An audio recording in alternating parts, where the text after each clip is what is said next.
suñu sœurs yi ñu xam na ne Tambacounda suñu Tambacounda la bu ñu ko defarul. day gën a dellu ginnaaw. te génération future vraiment ci royukaay bu fekkente ne ñun ñu ngi ciy def lu positif ñoom dinañ mën a roy mais sinon ça va retourner à la case de départ Tamba dafa sa développé lu ñu dégg moom vraiment DG wala autre chose lu ñu respecté sax au niveau voilà ci kii yu mag yi instance yu mag yi. La parité semble être réussie. Est-ce que les leaders jeunes, surtout les filles, ils trouvent leur compte? Fatim Zahra Wagué. waaw parité bi moom ñun respecté nañu ko jox nañ ak yelleef jigéen comme nuñ ko waxee ci lépp bu góor jiitee jigéen moo ci tegu respecté nañ ko tey ba ñu dem yàlla def na même am nañ ay conseillères yu jigéen di leen féliciter donc jàpp naa ne ñun suñu parti bi ñu nekk wala coalition bi ñu nekk respecté nañu ko. voilà nee nañu bon ñun bi ñuy faral kii yi bi ñuy teg liste yi respecté nañu ko seulement fi ñu xamee def faay bon jigéen ñi sax voilà doo leen sentir bu baax ci ñi nga xamante ne élus locaux yi communal bi. ci commune bi parité bi respecté wuñu ko. maa ngi doon wax parce que dama bëggoon foofu nga ñëw foofu bu baax ñëw itam monsieur le maire. respecté nañ ko sax mais mënoon naa gën a. en tant que adjoint au maire sortant donc foofu ñu mën a ñëw defal foofu taxaw seetlu. waaw non c'est-à-dire que question man fi ma leen doon xaare yéen parce que aussi da ngeen bokk ci benn génération parité en fait bokkul ak genre bu ñu xeexee ne bu ñu tegee benn góor ci biir góor dafa am adulte mu am jeune ñu teg benn jigéen aussi dafa am adulte mu am jeune parité bi naam fii Tambacounda quand même respecté nañ ba respecté ci constitution bureau bi c'est-à-dire bu maire bi nekkee góor jigéen moo ci topp bu président conseil départemental bu nekkee góor jigéen moo ci topp ça y a pas de problème mais est-ce que ci quota jigéen aussi est-ce que les jeunes filles qui sont conseillères municipales ou conseil départemental est-ce que cëral nañ leen c'est-à-dire maanaam je veux dire si par exemple ci bureau municipal il y a 5 femmes 5 hommes est-ce que au moins il y a 2 jeunes filles qui sont dans le bureau pour que là le genre aussi soit respecté parce que le genre c'est pas le sexe le genre c'est un peu une catégorie une catégorie sociale du moins donc man côté boobu laa la waxee c'est-à-dire que tey boo jëlee Pastef il y a des femmes il y a des jeunes filles yow nee nga respecté nañu c'est-à-dire respect boobu ngay wax ça c'est obligatoire parce que boo ko deful dañuy rejeter sa liste c'est-à-dire teg benn góor investir benn góor teg benn jigéen loolu du jàmbaaru benn parti de c'est-à-dire loolu boo ko deful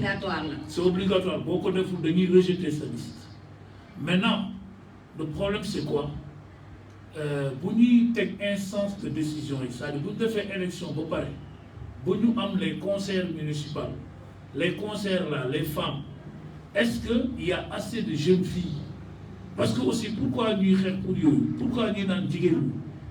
ñi nañu am même ligne que góor parce que jigéen dañuy jàpp ne jigéen ñi ñoo mën a xeex problème mu jigéen mais ci biir jigéen ñi aussi dafa am problème mu jeune fille c'est vrai que yaay ji mun na xeex problème mu doomam bu jigéen mais bu doom bu jigéen bi nekkee fii moom ci boppam war nañ ko mën a may li Awa wax aussi dafa am solo c'est-à-dire xuloo bi xiiroo bi ak ŋaayoo bi Tambacounda bi politique bi am ba léegi xëy na yéen vous êtes relativement très jeune moi-même je suis relativement jeune par rapport à la politique de Tambacounda mais bi depuis temps colonial ba léegi problème mu Tamba mooy musuñu jubóo te ñàkk jubóo boobu tax na ba képp ku fi falu wala képp ku ñu fi nommé li ngay gën a gérer mooy ñàkk jubóo plutôt ngay gérer que ànd nekk benn dem parce que tey benn bokk yaakaar l'autre jour bi président ñëwee man audio bi ma jot a dégg am na kàddu boo xam ni doonte nekk moom ci salle bi mais daf ma métti quand président Macky Sall bu ne ngeen waa Tamba yéen tamit saa yu ma fi ñëwee ngeen toogloo ma ba 4 heures du matin ma war a dem Dakar toujours pour gérer ay problème mu kii moo jël sama place ak kii moo def li kii dox dem Kaolack kii dem booru Tamba mun la jubu chaque fois bu ma fi ñëwee ñu mel noonu lay gérer ça veut dire quoi tant que ñu ngi gérer loolu du ñu mës a gérer les problèmes de développement. Parce que normalement bu président di ñëw toog les questions de développement pour que ñu mun ko poser comme ni ñu ko waxee dafay fekk ñu tënku ci c'est-à-dire tey déclaration au lieu que ngay déclarer ne diw moo fi nekk mais que aujourd'hui l'ensemble des élus def une déclaration lire ko devant le président de la République pour que monsieur le président de la République lu ñu bëgg mooy que université Sénégal oriental ñu démarrer ko parce que dafay amal njëriñ xale yi ci wàllu xëy bu ñu koy tabax ak bu ñu koy gérer mais chemin de fer bi nañ ko redémarrer parce que dafay créer ay xëy terminal à conteneur maanaam port sec indi fi port genre port li ciy manqué rek mooy ndox ba camion malien yi di dugg biir Dakar di fa créer xëy ñu yem fi biir Tambacounda ce qui fait que restauratrice yi mooy suñuy jigéen yi suñu yaay di togg seen mbir di dox mécaniciens yi seen mbir di dox donc yu mel noonu fexe ba lycée technique bi ak ndoxu affaire plateau c'est-à-dire ñu poser ko président mais loolu dafay fekk aussi ñu gérer ba pare seen xiiro ak parce que ñoom bu ñu ñëwee ak président kenn ku ci da nga bëgg d'abord sa baat mu gën a jóg ensuite booy wax doo dégg kenn di wax lu jëm ci affaire développement toujours xiiro ak ngaayo commencé wul nag ci affaire commencé wul ci régime Macky Sall depuis régime yi fi jaar yëpp ay PDS ak PS tout le temps loolu moo doon problème loolu moo tax mu bëgg yéen en tant que jeune parce que ñun peut-être gérer nañu suñu temps mais yéen en tant que jeune parce que tey yéen ñaar bu ngeen fi toogee man dama ci am mbégte kenn invité wu ma mais maa ñëw introduire parce que yéen ñaar quand même dafa am fu ma leen teg ci landerneau politique wax dëgg yàlla te li may wax nii lu bëgg wax rek mais dama gis seen engagement te yéen aujourd'hui au-delà de votre appartenance partisane il faut que à un certain moment le combat citoyen ngeen nam ko mëne parce que ñi ngi nekk ay maire yi jigéen xale ndaw toll ni yéen mooy la femme la Khadija Mahécor mais c'est une jeune fille comme yéen ah ci biir APR il y a une autre jeune fille qui a été maire quelque part pourquoi pas yéen à un certain moment donné il faut que ngeen assumer ses responsabilités xiiro bi ak naa yu tant que yéen a koy def nag les objectifs majeurs bu leen di permettre tey seen affaire u xëy ak leneen seen formation ngeen mën ko régler doo la ko mos a régler parce que tey ci débat bi tey débat bu civilisé la yéen a ngi ni di wax ma sœur xamante ngeen bu baax peut-être option la mën naa ngi APR kii mi ngi Pastef mais au-delà de ça Tambacounda tey defar ko ñëpp ci am wàll te yéen en tant que jeune fille aujourd'hui li ngeen fi yëkkati comme kii bu ngeen génnee fii au moins mu ngeen war a mën a xalaat comment faire pour mettre en place une plateforme de jeunes filles pourquoi pas de jeunes filles plateforme de jeunes filles ngeen limiter âge bi âge plafond bi parce que c'est une question de génération waaw quel que soit parti bi jeune fille bi bokk mais parce que loolu il faut que ngeen régler ko de sorte que aujourd'hui ngeen mën a ensemble faire bénéficier mutuellement de vos expériences mais jeunesse bi bañ di sànnante xeer di tojante bopp parce que amul njëriñ après tojante ngeen bopp sànnante xeer mais après loolu taxul bi ñuy tànn ñi war a jiite ñu boole leen ci ça veut dire que yéen ëllëg aussi bu ñu ne président bi ngi ñëw yéen la ñuy jëlaat aussi depuis 6 heures du matin ngeen nekk ci mbedd bi depuis combien de temps bu ay dóorante nar a am aussi yeneen dóorante loolu dañ ko war a mën a dépasser mais yéen en tant que jeune fille ak seeni doonte ay xale ngeen am ngeen expérience une certaine vision de la vie war ngeen mën a liggéey loolu. ay ca leer na nañ suñu chroniqueur bu naa ma Kanté monsieur le maire donc ñu koy jaajëfal bu baax a baax éclaircissement yi am na ci solo bu baax donc nag l'émission tire à sa fin xam naa ni 2-3 questions rek moom ñuy dese ñu daal di yëkkati jotaay bi voilà Fatima Zahra Wagué ñu ngi jëm ci élection législative yi qui consacreront le choix de nos représentants à l'Assemblée nationale. waaw comme ni nga ko waxee ñu ngi jëm ci élection législative mu nar a nekkaat encore élection yu xaw a metti ñun askanu Tamba maanaam man personnellement awma problème ak Benno wala ak problème ak beneen parti mooy lañ lu ñu bëgg mooy nañu jiital ngir yàlla war a suuli intérêt Tambacounda sànq bu naa ma mu ngi koy wax monsieur le maire maanaam tey ñoom ay référence lañ ñoom ñi di xiiroo ak ŋaayoo ñoom ay référence lañ ñun seeni tànk lañuy topp ñoom bu ñu defee noonu maanaam chaque jour kon processus boobu duñ ci mus a wàcc tey ñoom tey bu doon amoon na loolu noonu tey Sidiki ak Mame Ballo amaana na tey lu am seen diggante tey bu amee tey sama diggante awa dañuy ne yàgg na fi de yaa ngi dégg donc dafa rafetul ci dëkk bu benn Tamba ñun ñi nga xam ne ñun ñëpp benn lañ loolu di am muy nag ci biir assemblée nationale soxlañ nañ fa koo xamante ni man awma problème mu nekk doomu Tamba wala nangam mais na xam réalité Tambacounda na taxawal foofu noonu Tambacounda parce que ñu gis foofu ñu nekk ay député dem toog di xoole ñu leen di bindal wala saa yu yëkkati loxo jotee ñu leen di yëkkati loxo loolu dañu koy ñaawlu nañu doon ay nit yu responsable ay nit yoo xamante ni tey fu Tambacounda jooyee ñu jël morceau fomp seeni rongoñ parce que loolu la askanu Tamba jàpp ni loolu mun nañ ko représenter biir assemblée nationale tey ba ñu teg leen fa bu ñu nangu doon tey Macky Sall ànd na lii rek aja ñu yëkkati loxo waaw lu Macky Sall wax baax na Ousmane Sonko ànd na lii rek nañ yëkkati loxo nañu xool mbir mi ndax Tambacounda tey lii buñ ko tëralee lii ak lii dina fa adéquat lii ak lii dina fa dem bu fekkente ne arrangé wul nga wàcc sa loxo même bu fekkente ne tey majorité boobu noonu fas yéene jël mais ëllëg di nga xam ne yow kat bokkoo tey bu amee faay di nga xam ne kat man bokkuma woon ci lii kon dégagé naa ci sama responsabilité ak képp ku munti doon nu mu tudd député ci biir assemblée nationale loolu lañ lay ñaan fexe aussi impliquer la jeunesse ndax jot na ndaw ñu aussi ñu am seen part de responsabilité jëmale ci assemblée nationale. Awa Dramé. voilà man damay rebondir di wax ne tey jii par rapport aux élections dañuy wax ne tey jii suñu représentants yi comme ni mu ko waxee Tambacounda na doon le cœur de leur débat maanaam tey jii lu ñu mën a wax ñoom nañu fexe ba xool ndax ñun région Tambacounda dina ci gis boppam. mais tant que rek bàyyiwuñu man kese rek Tambacounda du mës a dem il faut ñuy ñoom il faut que d'abord l'amour de la patrie voilà se sente quoi donc parce que tey jii man kii DG man tey bu ma mën a woon instance yooyu damay xaw a ragal damay xam ne dañ maa sas mais te bu fekkente ne yow dañ laa mais nga jël loolu def ko kiiwukaay xeebukaay ne man kese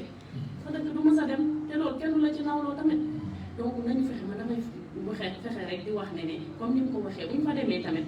lu leen arrangé te boole wu monsieur Tamba nañ ko suur lépp loo xamante nag gis nañ ne nangu nañ cee sóoraale Tamba nañ ko nangu parce que dafa jot changement am voilà loolu laa amoon li ma ci dolli quoi. ban profil la war a am suñu prochain député. voilà suñu prochain député tàmm naa ci mu doon koo xamante ne vraiment askan bi dina ko gën a ñor boppam. ndax ku askan bi gën laa yëkkati rek yow di nga fexe ba li nga xamante ne dina doon défi ci yow ba di nga relever li nga xamante di nga wuyoo li tax ñu fan la nga doon ko ki nga xamante ne bëgg na région Tambacounda ba mu jaral ko lu ne di ko défendre guddi ak bëccëg ki nga xamante ne dafa pare pour changer la donne li fi newoon mu wàññi donc mu dañ fi Tamba am une nouvelle porte une nouvelle vision benn visage bu bees ba ku fi ñëw ku fi teel respecté ñu par A ou par B. Zahra. waaw bon posture bu muy am sànq wax naa ko maanaam man awma problème dañoo am nag ñun benn culture non du doomu Tamba dëkk fi Mame Ballo loolu lañ koy wax maam problème bi du loolu tey nit ki bu fi ñëwee tey ñun boo xoolee ñun amaana na ñun dañ fee juddoo mais suñuy maam fële lañ jógee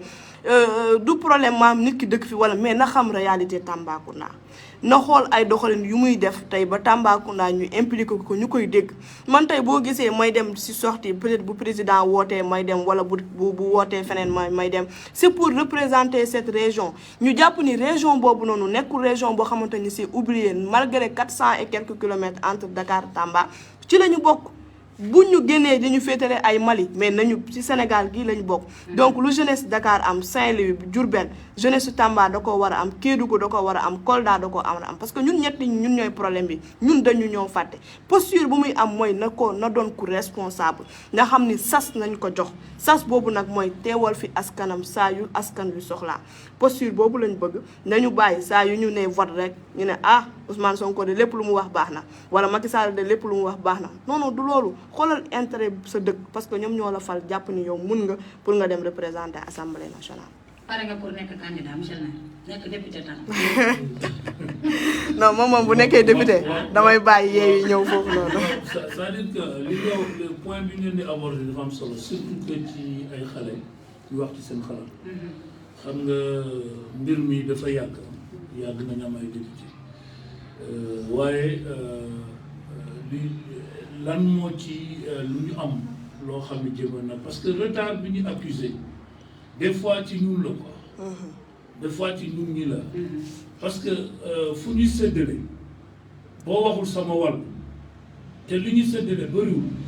ñeneen dañuy jël bàyyi la. dañuy jëlaale sa wàll. loolu da nga dul am wàll sax parce que da nga waxul sama wàll xam nga dafa am loo xam ni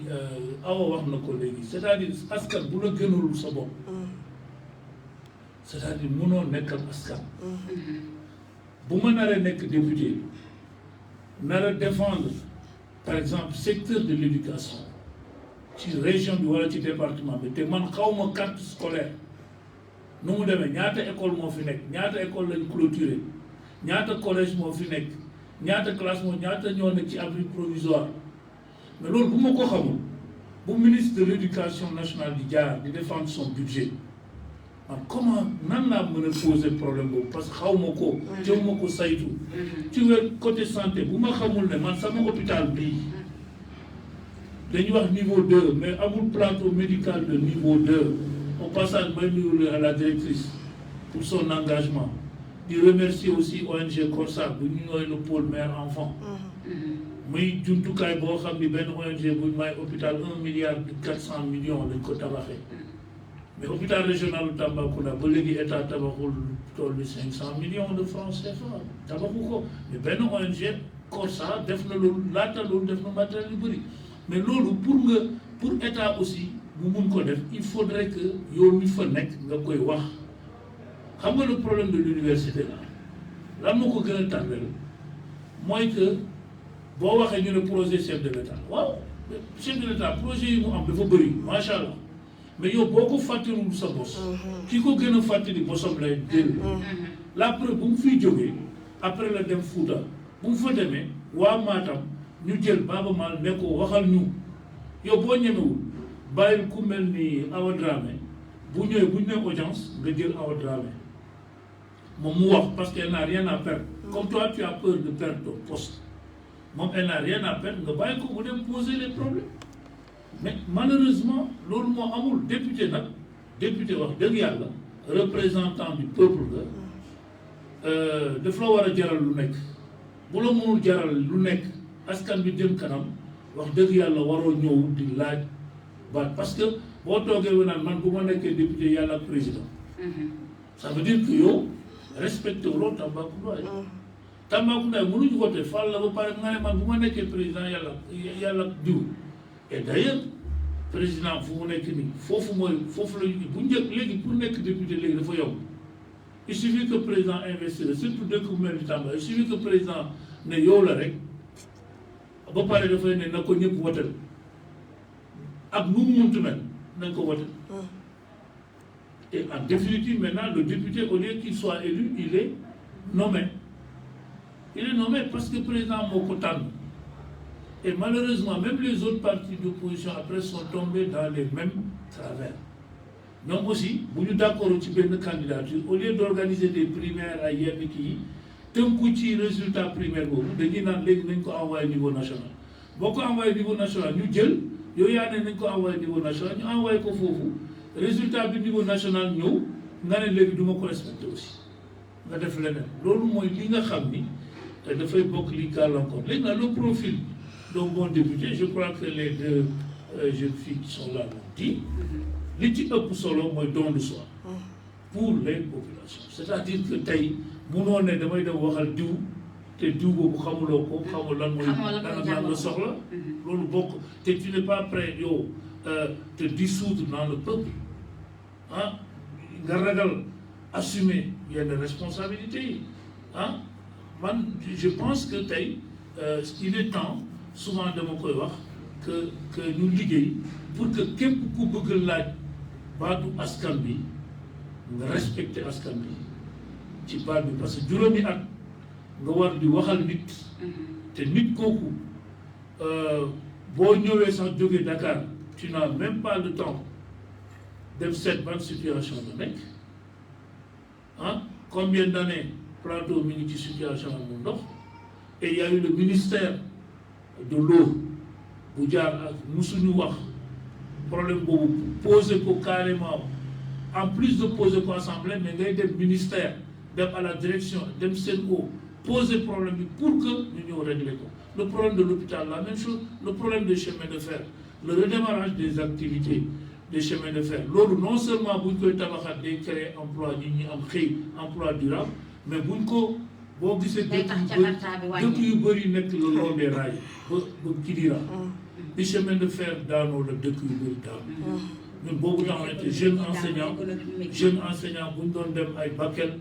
train moo ñu daan yóbbu train marchandise ak kii mais boo romboon ci gaal yi heure express wala heure train nga xool foisonnement économique ñëpp di ñëw jënd ak jaay bi ci gaal yi même gaaru Tamba temps boobu express day am bu ma gëjee gis Zahra jarul may sonal jour express lay dem parce que foofu la ñëpp di daje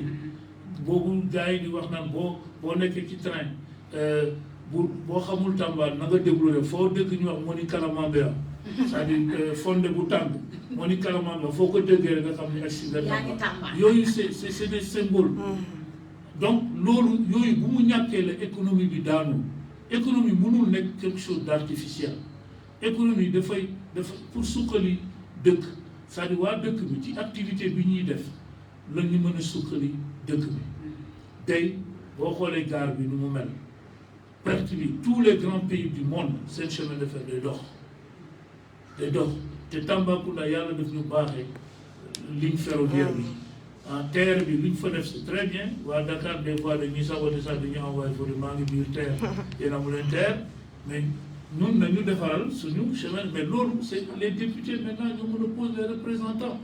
mais aussi tous ceux qui ont eu la chance ñu toog ak président donc wax dëgg yàlla man damay ñaan yàlla député yi ñuy am prochaine fois ñu nekk député yoo xam ne véritablement ñu leen di gën a dégg ci xaaju ci véritablement di dem jëli di ko indil askan. waaye candidat nga monsieur le maire wala. non man sama candidature nag mi ngi dépendre ci ñi nga xam buy waa Tamba jàppee ne mun naa nekk candidat ma nekk candidat. voilà Awa Dara mënul nekk candidat wala Fatou Zahra wala man sax ma nekk candidat. Aïcha mi ngi noonu 21h11 ci rajo Ndiki Espoir FM 93.7 kàddu gi di bàyyi ko fii ci Gurel Diadji ci studio Oumar Mbacke ngeen di suivre seen émission Ndiki Actu donc ñu am tey sunu ñaari gan Fatou Zahra Wagué nekk Pastef Awa Dramé nekk APR voilà donc ñu am sunu chroniqueur sunu observateur yi nga xamante ni mooy monsieur le maire Bounama Kanté dañu ñëw ci sunu laaj bu mujj parce que l'émission tire à sa fin. tey ñu ngi wax di xeex violence faite aux femmes dégg ngeen ko gars yi femmes yaa ngi koy xeex féministes yaa ngi koy xeex mais man dama gis léegi jigéen ñi ci seen jëmi bopp ñoom ñooy def violence ci seeni moromu jigéen donc ma leen di laaj lan ngeen xalaat ci violence yi nga xamante ni ñu ngi koy exercer ci femmes yi ci li nga xamante ni xew na foofu ca Kédougou bébé yi nga xamante ni ñu koy jël dugal ko ci teen donc au moment bi nga xamante ni wax dëgg yàlla ñu ngi xeex les droits de la femme ak les violences faites aux femmes Fatou Zahra. waaw loolu boo ma ci laajtee dinaa si am mbégte vraiment di tontu ndax bu dul dara sax xale bu ñu sànni ci biir teen bi sama doomu cousin la. Wagué la sant man ma sant Wagué. waaw donte ñaaw na waaye du ma am kersa aussi wax ko fenn ndax benn deret bi aussi moom mooy daw mu doon lu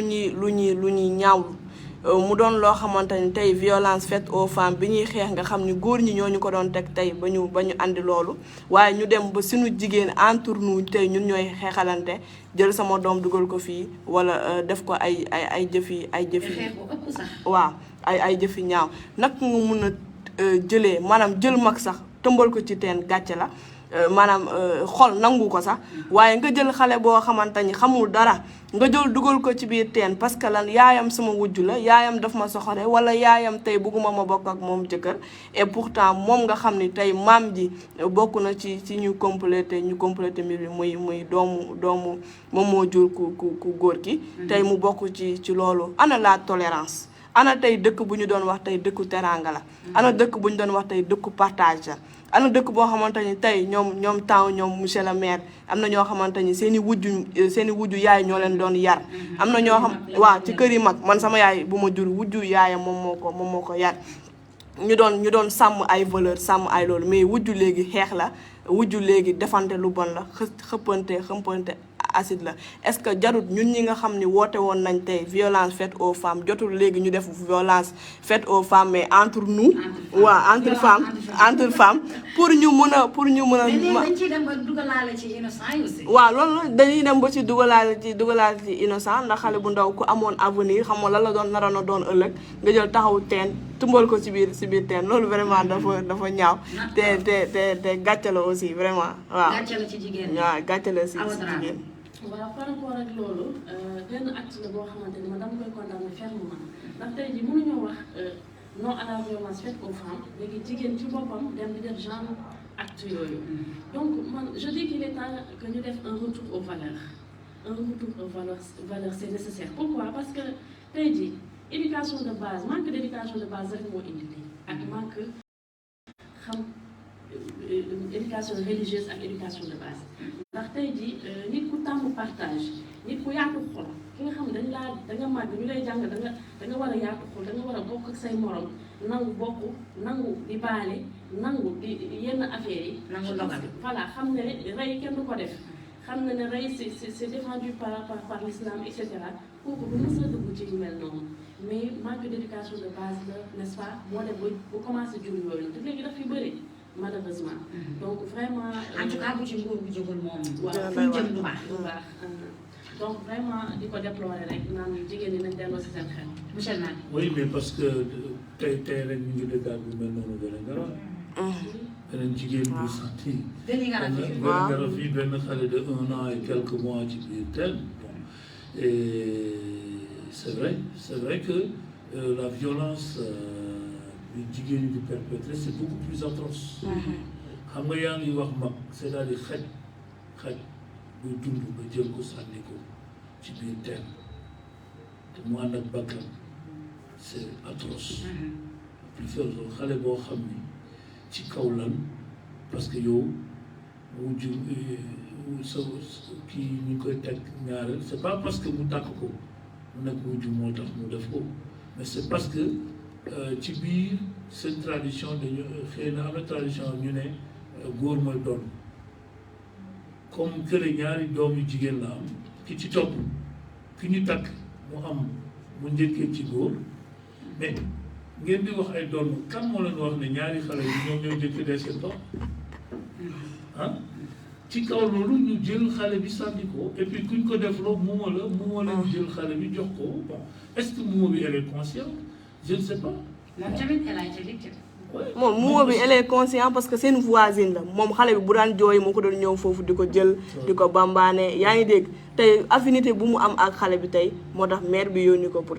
mu dem jël xale bi daal di koy dem sànni ci pont. c'est-à-dire que à un certain moment une déficience parce que pour muuma c'est quelqu'un qui a on ne sait pas parce qu'elle a ces moments de comme ñun ñëpp nos moments de folie surtout koo xam ni dafa vulnérable mais en tout état de cause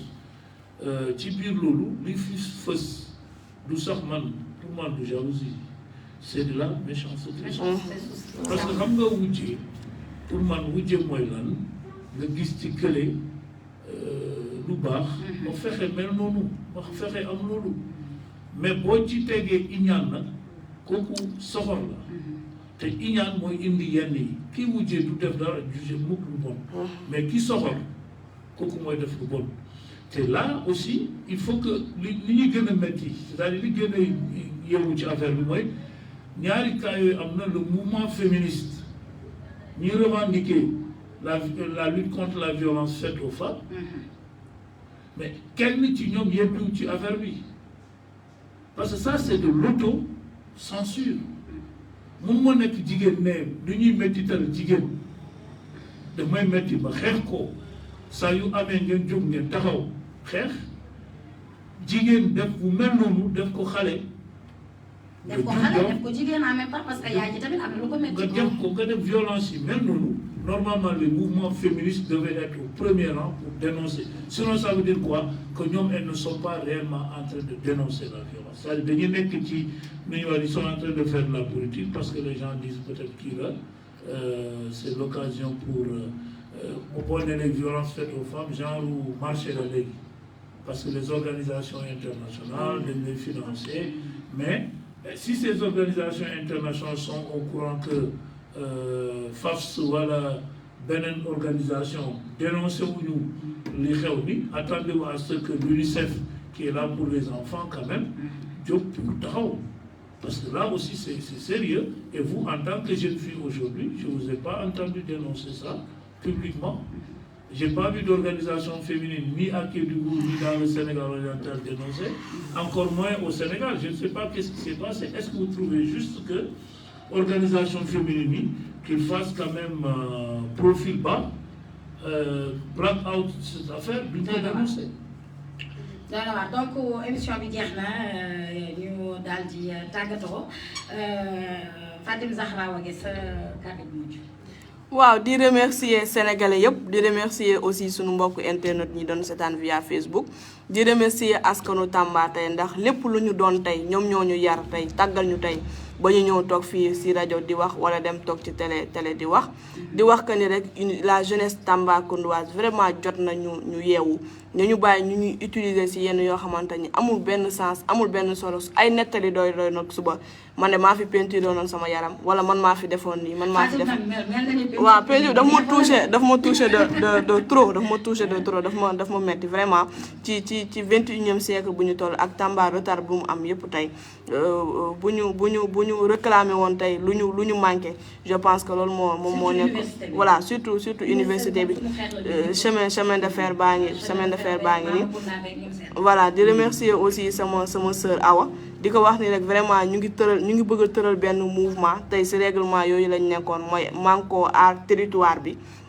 ñu ngi ciy def ay jéego pour ñu ne mën a xool vraiment ñu jox ak yelleef vraiment dëkk bi di Tambacounda nga xam ne dañ ko mus a fàtte ci politique 1960 ba léegi amul benn coloration politique dañ koy tendre la main mu ñëw intégrer association boobu bu ko defee ñu liggéey pour intérêt Tambacounda mais intérêt Sénégal intérêt jeunesse Tambacounda parce que instant bi sunu avenir moom moo nekk en main ginnaaw loolu ñu ngi leen di gërëm di leen sant amoon naa mbégte ak contentement ñëw fii ci Ndike FM xam naa beneen yoon aussi dinañ ma dalalaat ci plateau bi. incha allah sa kër gi sa kër la Awa Dramé sa kàddu bu mujj. maa ngi remercier mbokku auditeurs yi di remercier tey jii ñi ma jot a partager plateau bi donc muy Sister Zahra di aussi monsieur Kanté nga xamante ne sama doyen la professeur la ndax boobu ba ma doon jàng mu ngi jàngali donc macha allah tey métti na ma moom fii di la nuyu di la sant di la gërëm aussi madame la directrice ak yéen mboolem képp kuy liggéey biir Espoir FM. merci donc aussi di wax na ne rek tey jii dañ bëgg jeunesse bi ñu gën a conscientiser wu nañu subir benn réveil consciencieuse donc nañu yeewu nañu xam ne tey jii seen avenir seen loxo la nekk buñ ko mettre en jeu rek Tamba aussi dina gën a dellu ginnaaw nañu ñëw man ko comme ni ko Zahra waxee ñu liggéey sur de bonnes bases mën nañu bañ a bokk parti politique mais aussi bokk li nga xamante ne Tamba ñoo ko bokk tey jii man mënumaa génne Zahra Tamba mënumaa génne moom tam mënumaa génne Tamba donc ñu fexe daal mu doon benn loo xamante ne dina Tamba dina ci gis boppam Tamba dina ci gagné du Awa moo ci gagné du Zahra du keneen mais Tamba mooy gagné donc loolu pour mu am nag foog ñu nangoo manko joxante loxo liggéey dans la paix dans la sérénité mais aussi am esprit de regroupement bañ a demal sa bopp yow kenn naan sa bopp yow rek ça c'est de l'égoïsme c'est de l'égocentrisme à la fin. donc tant que loolu mi ngi am rek donc Tamba na jëm kanam donc nañu booloo liggéey di wax par rapport ak mouvement bu mu teg dama koy féliciter di ko rafetlu ndax lépp loo xamante ne rek dina jëmale Tamba kanam ñun dañ ciy sóobu ba jeex man xaw ma keneen nii man Awa Dramé tey jii maa ngi xool lépp loo xamante ne rek jeunesse Tambacounda dina ci gis boppam maa ngi jéem a càmbar di teg mise en place peut-être que nag bon yeggaguñu fenn fi mais ñi ngi jéem daal mais dinaa fexe vraiment di rafetlu daal mouvement bi association bi du moins déjà que c'est apolitique mais ça parle de développement donc nañu fexe nangu liggéey ensemble te dina baax incha allah malgré les appartenances politiques voilà mi ngi noonu monsieur le maire sa kàddu gu mujj. waaw sant leen vraiment sant borom bi bu baax a baax aussi am mbégte fekk si ñi te di leen gën ñaax rek te ñu nekk seen bopp ànd ak seen sago bu leen kenn dugal ci loo xam ne bokk ci tey da ngeen tàmm def politique yombul mais politique mooy activité bu gën a noble parce que su yonente yëpp jot nañ ko def parce que prophétie boo koy def politique la donc même borom bi des fois pour jéem a convaincre nit ci choix dafay am ay plan yu muy teg ba pare wala ne lii moo tax ma ne kii moo mën a nekk lii diggante mbindeef yi ak malaaka yi des fois jàngkat yi dañ la koy wax mais yooyu yëpp c'est des stratégies yoo xam ni loolu mooy politique du lu bon li bon mooy nga dugal ci loo xam ni dañ ci wut pour nax keneen kii jéem a dox ci maanaam comme ni ñu koy waxee mais nañu jéem a xam ne Tamba ji ñoo ko bokk Sénégal oriental bi ñun la Sénégal bi ñun la mais nañu fexe ba ñun ñi nga xam ne dañuy bëgg ñuy tabb pour ñu jiite que ñun aussi ñu delloo naar bi xoromam te fexe ba kenn ku ci nekk daal ci li ngay nekk parce que li ngeen fi génnee léegi dafay wan ni que li ma daan wax du waxu kese parce que déjà genre ne am na benn mouvement bu ñuy jéem a créer mettre en place awaa féewlu ko ne ko lépp loo xam ni dafay jéemale Tamba kanam ci lay nekk loolu moo tax ma bëgg leen ñaan boo gisee ba léegi jigéen ñi mënuñu jiite mënuñu nekk maire c'est parce que jigéen ñi ñoo jubóo seen biir tey boo bàyyoon dans une salle seulement les femmes nga ne leen il faut élire une mairesse parmi vous ba 18h ba 20h du ñu élire parce que mais boo leen ne nañu tàmm benn góor topp benn góor tàmm ko elles sont prêtes à le faire tu ne verras jamais donc tu ne verras jamais dama bëgg rek ñu war ma contraindre tu ne verras jamais benn groupement de femmes ne nous sommes les femmes d'une femme nous sommes les femmes derrière une femme mais nous sommes toujours le mouvement des femmes derrière tel homme et pourtant c'est des femmes de valeur mais doo leen gis mukk ñu am na fii dans l'histoire des femmes qui ont été candidates à la présidence toutes les femmes qui étaient candidates à la présidence de la République ñoo def les prix Amsatou am na ku fi nekkoon avant moom am na ku fi nekkoon avant moom